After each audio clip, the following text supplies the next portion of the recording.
اعوذ باللہ من الشیطان الرجیم بسم اللہ الرحمن الرحیم السلام علیکم۔ کہتے ہیں کہ جنگل کا قانون کس کو کہتے ہیں، بنانا ریپبلک کس کو کہتے ہیں، ظلم کا نظام کس کو کہتے ہیں، جھوٹوں کی بستی کس کو کہتے ہیں، اور ڈرے ہوئے غلام لوگوں کو کس کو کہتے ہیں۔ یہ تمام کی تمام چیزیں پاکستان کے اوپر صادر آ گئی ہیں۔ پاکستان پہ جو بھی کسی عہدے پہ بیٹھتا ہے وہ بغیر کسی کے میرٹ کے بیٹھتا ہے، اور ایک دفعہ جب وہ اس عہدے پہ یا اس کرسی پہ بیٹھ جاتا ہے تو پھر اس کے بعد اس سے اترنے کا نام نہیں لیتا، چاہے اس کا ٹائم پیریڈ ختم ہو گیا ہو یا ٹائم پیریڈ اکارڈنگ ٹو اصول اب اس کی ریٹائرمنٹ کا ٹائم ہو۔ لیکن کیونکہ جنگل کا قانون ہے، لیکن جو سب سے بڑی بات ہے، جس چیز کا سب سے زیادہ دکھ ہے، کیا پاکستان کے اندر ہماری آرم فورسز کے اندر یا ہماری اسٹیبلشمنٹ میں یا ہماری گورنمنٹ کے اندر وہ لوگ کہاں ہیں جو اصولوں کی باتیں کرتے ہیں، جو ایک نظریے پہ بلیو کرتے ہیں، جو پاکستان کے آئین کے اوپر بلیو کرتے ہیں؟ کیا ان لوگوں کو احساس نہیں ہے کہ ایک آدمی ہے جس کا مدت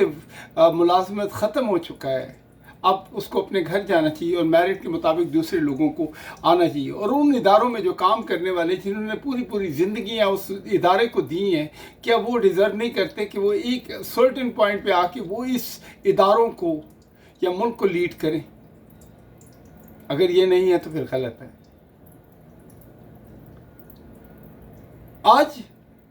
مجھے سب سے زیادہ افسوس ان لوگوں پہ ہے جو اس وقت اداروں میں کام کر رہے ہیں، جانتے بوجھتے ہوئے بھی وہ اس سپرمیسی کو، اس بدماشی کو، اس فسطائیت کو، اس ظلم کو برداشت کر رہے ہیں اور آواز نہیں اٹھاتے، اپنے لیے، اپنے بچوں کے حق کے لیے، اس ملک کے لوگوں کے لیے اور پاکستان کے لیے۔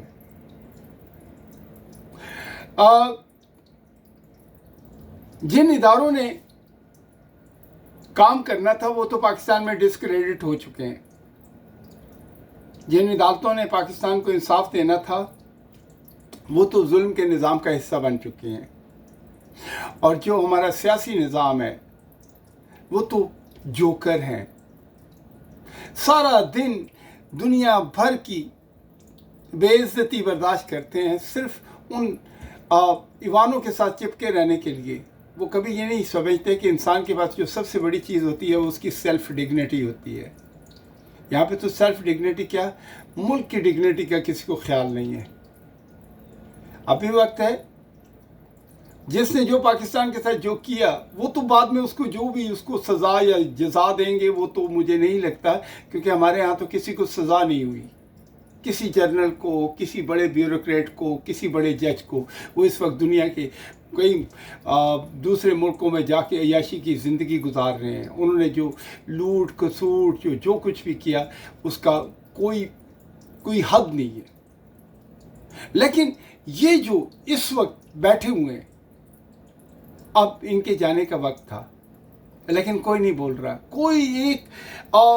بیلنس آدمی جو پاکستان کو اون کرتا ہے، ہر پاکستانی جو اس میں رہتا ہے، انکلوڈنگ چاہے وہ اوورسیز میں ہے یا پاکستان کے اندر ہے، اس وقت آواز اٹھانی تھی کہ یار بس کرو، جان چھوڑو، اب نئے لوگوں کو آ کے چانس دو، تاکہ کم سے کم کوئی تو بیلنس آدمی آئے، کوئی تو ان عدالتوں کو چلائے جو انصاف دیں،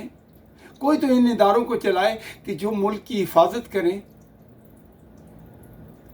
کوئی تو ان اداروں کو چلائے جو نظامی زندگی کو بہتر طرف لے کے جائے۔ ہمیں کیا چاہیے؟ ہمیں تو ایک پیسفل پاکستان چاہیے جہاں پہ عام آدمی ایک آسانی کی زندگی گزار سکے، ہمارے بچے اسکولوں میں جا سکے، ہماری فیکٹریوں سے دھواں اٹھ سکے، ہمارے کھیت کھلیان جو ہیں وہ آباد ہوں، سرسبز ہوں، دنیا کے دروازے کھلے ہوئے ہوں، ہماری ایئر لائن دنیا کی پوری دنیا کے ہر کونے میں جائے، ہم کم سے کم ایک عزت وقار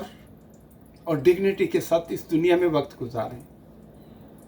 لیکن ہم کہتے ہیں کہ یہ دنیا امتحان ہے، لیکن اس میں آپ کی ول کہاں جاتی ہے؟